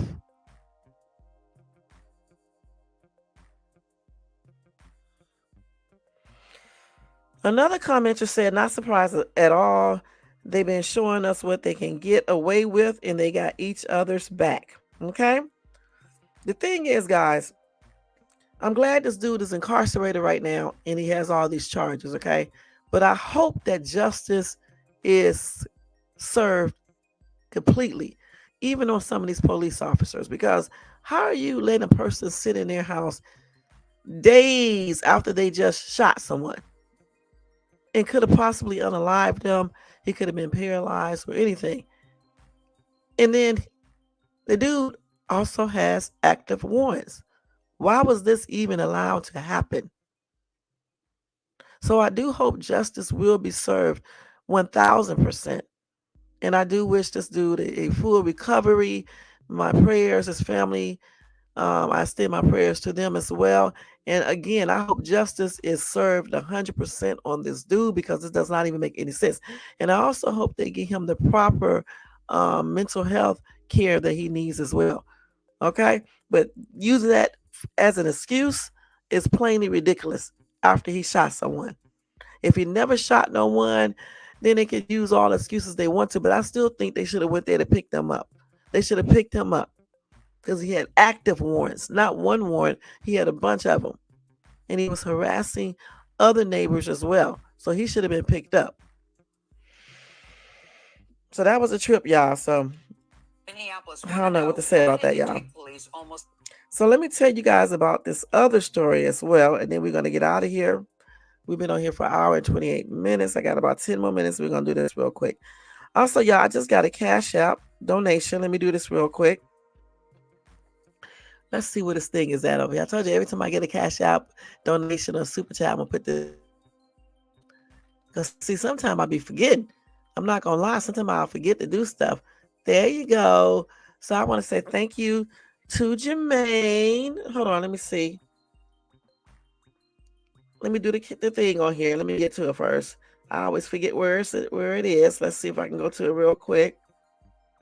Yeah, let's see. Hold on, y'all. Y'all got to bear with me because I got to find all this. I'm still laughing at that 70-year non-disclosure agreement that Diddy had. That's crazy too. These people are sick, man. Sick.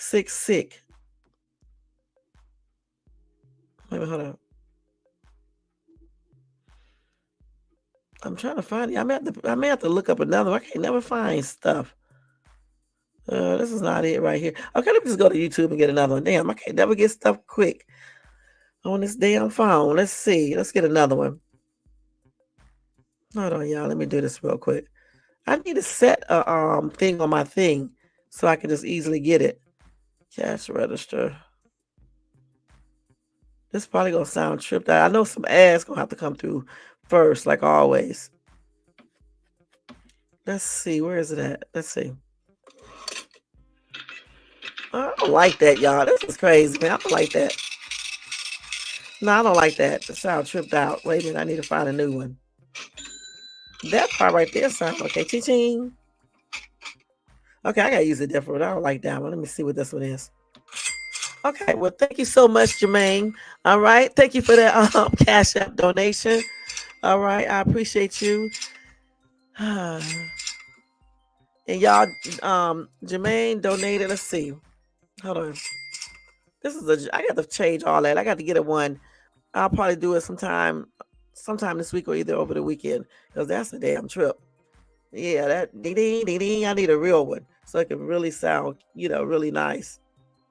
Let me show y'all. Hold on. Now I don't show everybody. It's only people who say I can. And I need to put this little heart on there. Let me make sure I'm not showing no personal information. So there you go. Wait, let me screenshot it and do it like this because I don't want to be showing all his information. Hold on, let me do it like this, y'all. Hold on. Sometimes, like I said, I be not seeing this stuff because my ringer is down. Hold on, let me do this like this. I guess I can keep that up here. Well, I'm gonna do it like this, y'all, okay? Oh man, what am I doing? So we just do it like this. Keep current resolution. We'll show it like this. That way we don't be showing too much information. So thank you, Jermaine. That is sweet, hon. Thank you so much, hon. Cash App.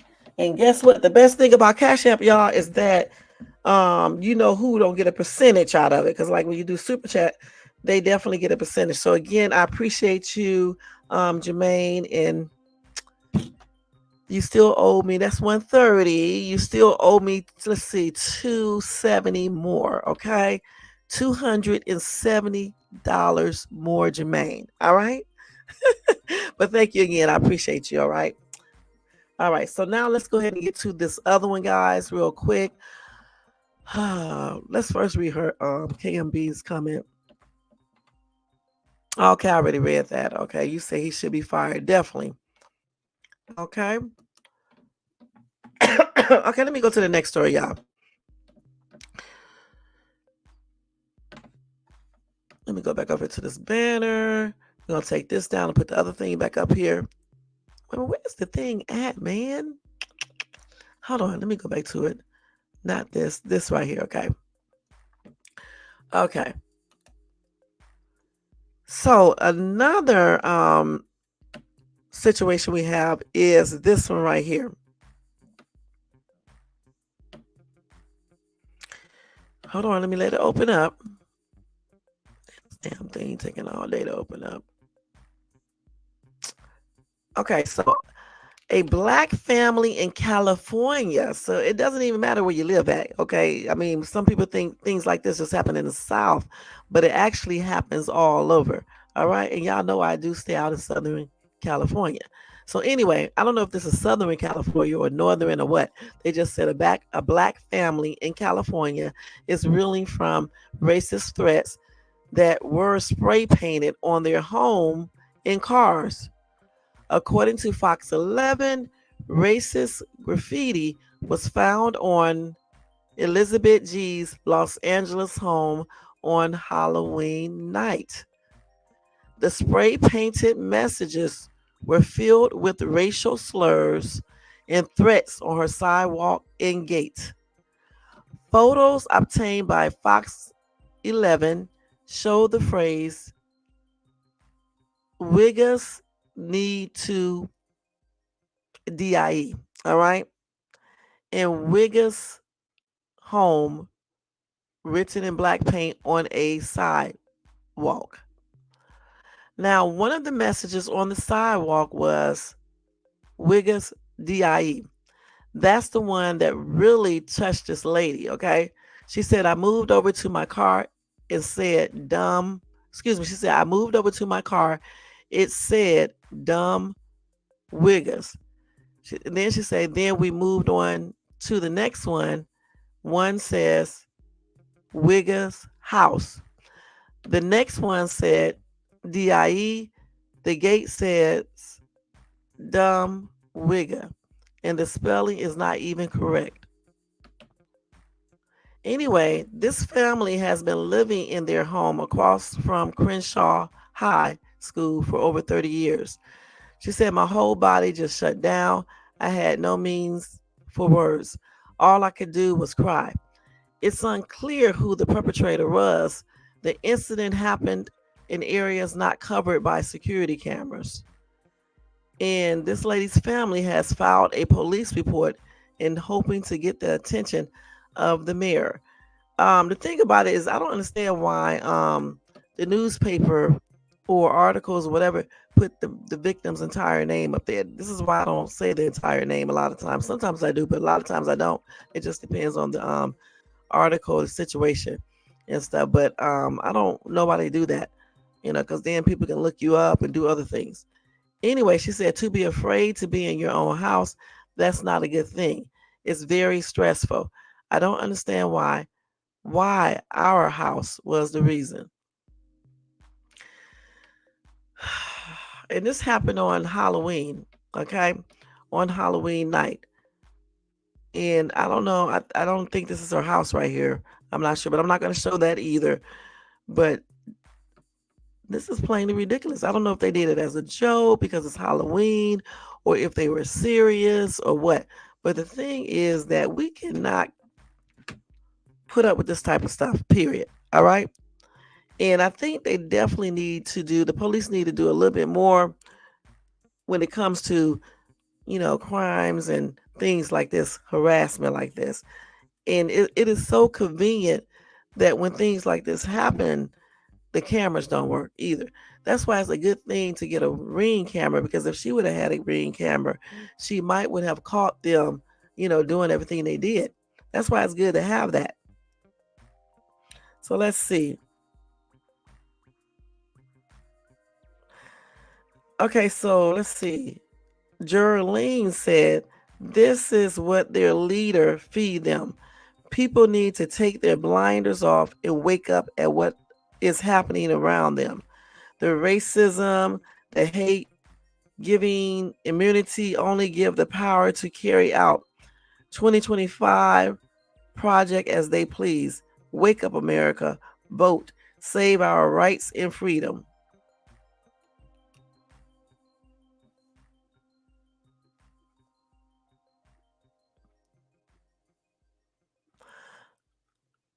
Somebody said, just leave people the F alone. People should feel safe living wherever they want to without being harassed until they effing and find out. I'm glad I have great neighbors and we are all from different backgrounds. But isn't Crenshaw area, is that whole area black or is it mixed? Because when I went there, I thought it was like basically all black or, got some, some white people there too.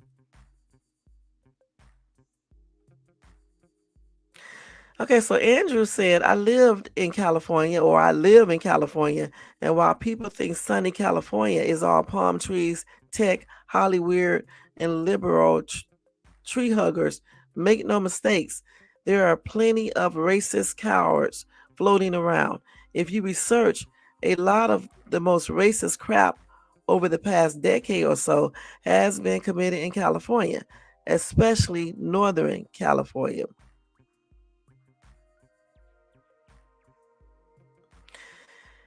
And they also said people do not even realize that we still have sundown towns out here, especially in the Central Valley. Hell, there's a whole book on the subject called Red Book. And then another commenter said, I live in Arkansas and it's very real here. Now, listen, in every place, I believe there is going to be racism. Okay, let's keep it real. I don't think nowhere is that free. You know what I'm saying? And in a lot of states, they do have sundown towns.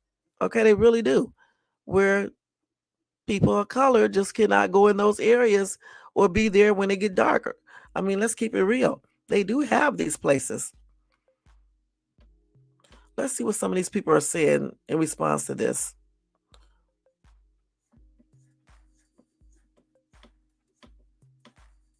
Somebody said, I live in California, as you can see under my name. It says what city and state you are in. How do you live in California, yet it says Chicago underneath your name?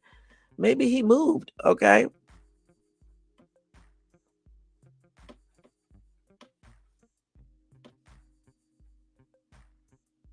Okay, let's see.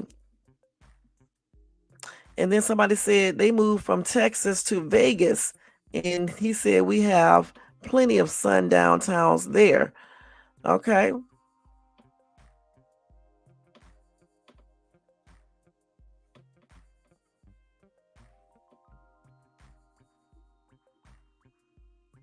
So now this man is explaining. Okay, let's go down here. He said he used to live. Okay, he used to live there. Now he lived in the Bay Area of California since 2018. Okay. So Andrew said, last I heard, there is no law against living someplace and having your local. Okay, they talk about the name. Okay, let's go now. Let's go. They arguing about who lives where. Okay, let's go on down a little bit further. Okay, they still going, man. See, now we know what's going on. We really do. So, okay, somebody said this is true, very racist. San Diego has a lot of racist hate too, as you said. North California, I still love my Cali though. They can kiss where the sun failed to shine. The racist that is. Well, unfortunately, I've been here since 2013, and I have only had one racist incident. When I first moved here, I was running across the street, and this dude in his pickup said, "Run, Wigga, run." And y'all know, he made a real bad mistake when he did that, because my butt went off on him. And this dude, scary ass, would not come back. I'm not going to tell you guys what I told him, but it was a hot ass mess. Okay, just put it like that. All right. And since that day, I have never had any other incident. All right. As far as nobody calling me a wigger or anything like that. But I also had one in when I lived in ATL. You know, I mean, I think, like I said before, I think this can happen almost anywhere, because you do have racist people everywhere, worldwide. Okay. So I don't think any place is bar. I don't think any place is omitted from having racism and prejudiced people. I just don't. I mean, you got that everywhere. I mean, even where I live at now, even though they don't stand for this out here, like the police don't, they don't put up with that type of stuff, but you still have people out here that are probably racist. Let's keep it real.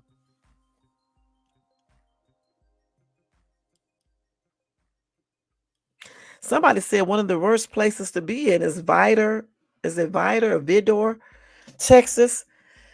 She said, I'm not sure because it's been quite a while since I've been there, but at one time you couldn't pay a person of color to cross the Natchez River Bridge at night. It was horrible. Or Natchez River, I don't know how you pronounce that.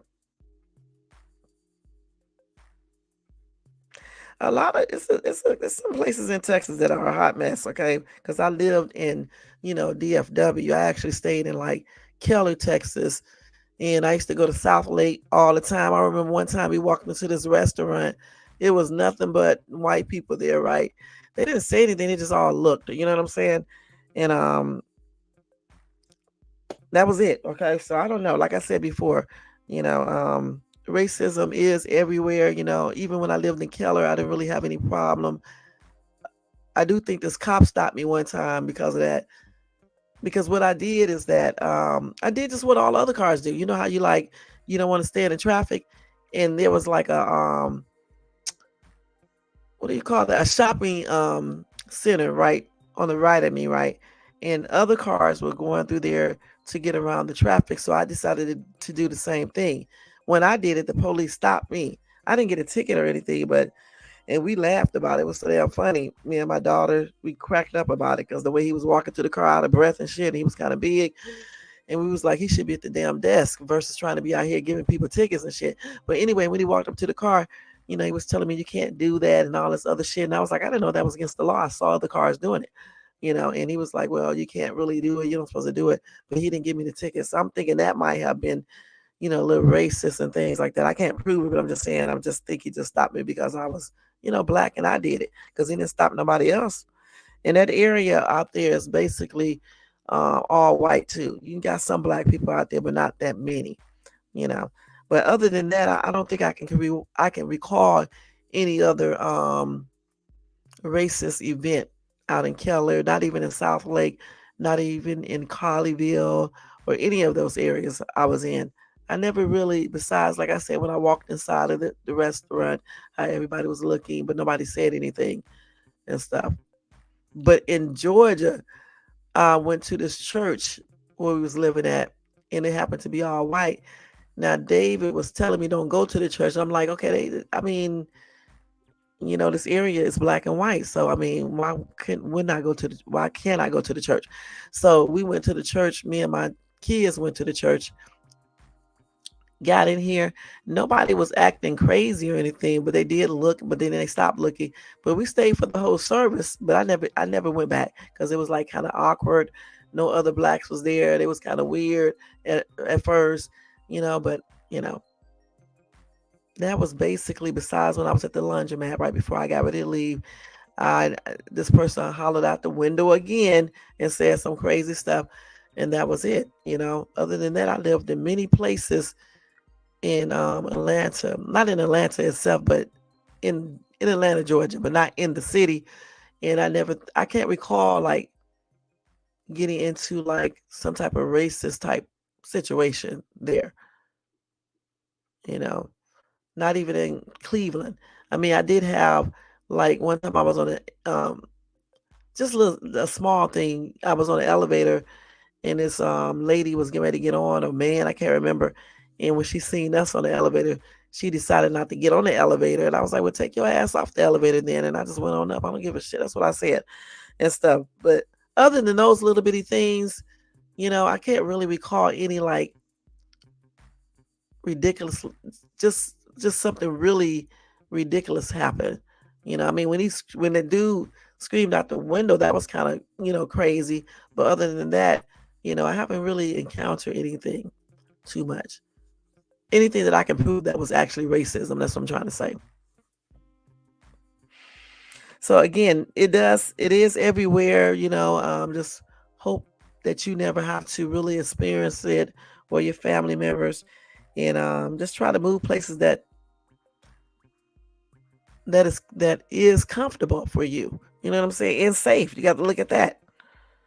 But for these people to sit around here and just, write this stuff in their yards, on their house, on their cars, and do the threats and stuff and say all the stuff that they saw, that they said, it's plain and ridiculous. You should be able to live where you want to live. If somebody does not like you, just don't talk to you. See, somebody said exactly what I said. The racist minority groups pretty much exist in every state. Most times they have to be ignored unless they cross boundaries, like they just did with that house. The fun and the games are over when they take things to this level. And that's basically what I was saying. Somebody said California is a very liberal place, and they say only conservatives are racist. And I agree. I mean, point blank. It's very diverse out here. And I think,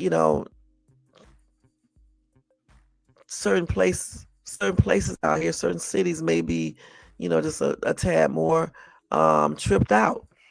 Maybe somewhat like a sundown, whatever you call it, sundown town, or whatever. Somebody said racism existed before we were born and will be here long after we are gone. As long as they don't come in my face or my loved ones with that, you know what, I can go on with my life. Racism is a cowardly way of being. The sneaky undercover racism is worse than the outward vocal racism. Right. I agree.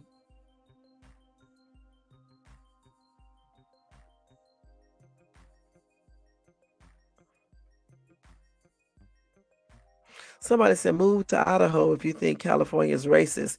You may want to change states. You show yourself what? In what? Move to Idaho if you think California is racist. So I guess they said Idaho is racist. Okay.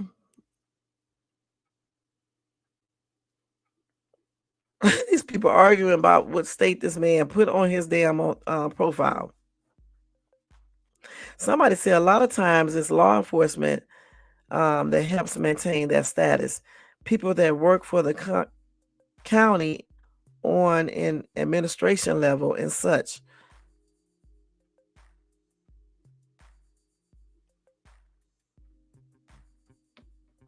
Ooh, now they bringing up this thing right here. Somebody said, I know what the point I was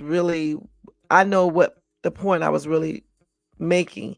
They showed me who they were when they stood behind a convicted RAPIST, 34 count felon, insurrectionist. They were saying you are our choice despite your bad behavior. Make it make sense. And he just typed that today. Okay.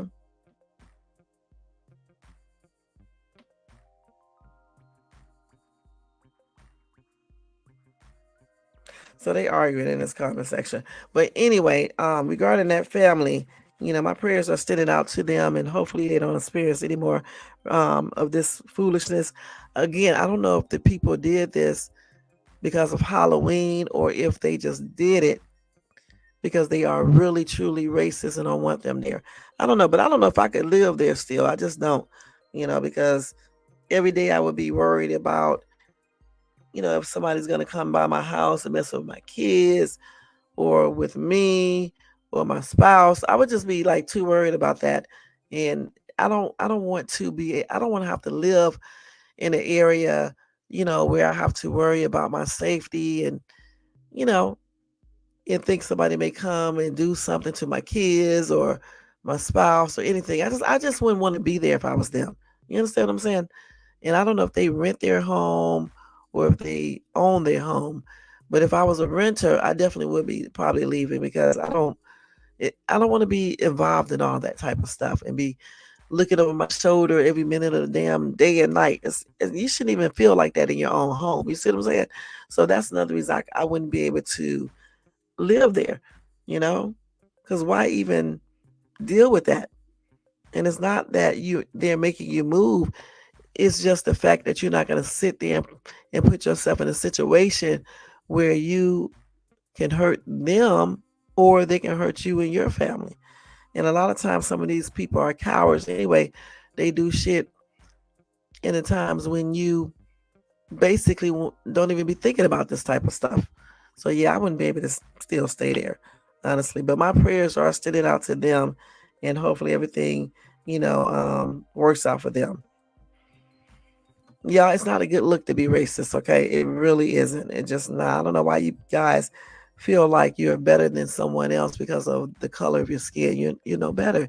Like I always say, if you get sick, if you can DIE, if you age, if you make mistakes, if you can bleed, if you can catch things, you're no better than anyone else. You're the same. Okay. I think that's about it tonight, you guys. I definitely enjoyed doing this live. We've been on here for almost 2 hours. Let me go ahead and do roll call to everybody. Y'all got to excuse my bloopers tonight. I'm tripping out at nighttime. I want to say thank you to Jermaine for being here, showing support. Thank you again for that Cash App. I was about to say Super Chat. I mean the Cash App. All right. I also want to say thank you to KMB. I appreciate you being here, showing support. Thank you to West Adams TV for coming by, showing support. Thank you, Tony Bands, for coming by, showing support. I appreciate you as well.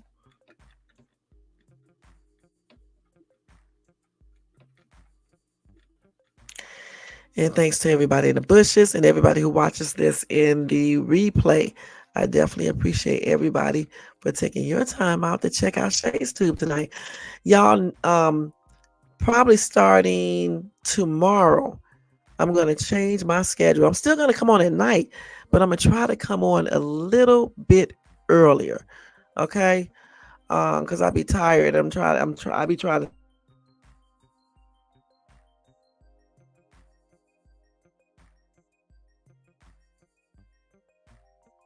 from work. Okay. So I'm changing my schedule just a little bit, so I can come in a little bit earlier, and then I can possibly do my lives maybe an hour earlier or maybe 2 hours earlier than what I normally do. So I think that'll work out better. All right. So be looking forward to that. And tomorrow I'm going to try, which is tonight, I'm going to try to start it tonight. All right. Other than that, y'all, let's get on out of here so I can go to bed, so y'all can go to bed. Y'all have a happy and blessed Wednesday. And let me check. Well, I don't know why I'm checking because we already know who won. Let's see.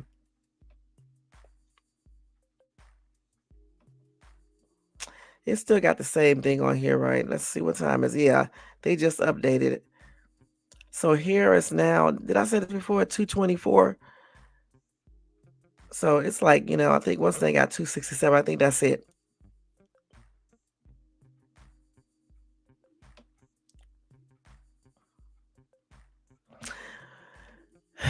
The only thing I can say to this is that 4 years goes by quick, okay? And that's the way you have to think about it. 4 years goes by quick all the time. So, I mean, that's all we can say about that situation. All right? 4 years go by quick. These years go by very quickly. And he won't be able to run again. So that's the good thing about that. All right? Other than that, y'all, blessings to everybody. You guys have a good night, good morning. And I'll see you guys later on. And I'm going to try to come in way earlier. Not too early because I still do nighttime talk. But it won't be like this super late time. Okay? So until later on, you guys have a good night. Don't forget to thumbs up this video if you enjoyed this content. Oh, man. Also, if you're not subscribed to the channel, please subscribe below and hit that bell notification so you can be notified of any upcoming videos. Share and leave a comment. And thank you guys so much. And if you want to show additional support to the channel, you can do that by doing a Cash App to $ShadesTube, or you can do a super chat. Okay, guys? And don't forget, you can also join the membership. I think it's $4.99. Either it's $4.99 or either $5.99. So if you want to join, go ahead and do that. And as soon as I get enough people, I'll figure out what we're going to do. I know I'm going to do members only lives, but I'm thinking about like doing a giveaway once every month or every 2 months. But once I get enough people, I'll let you guys know. All right. Good night, y'all. See y'all later on. Peace out. And thank you. Let me go ahead and change all this stuff. Jermaine, I know your ass sleep.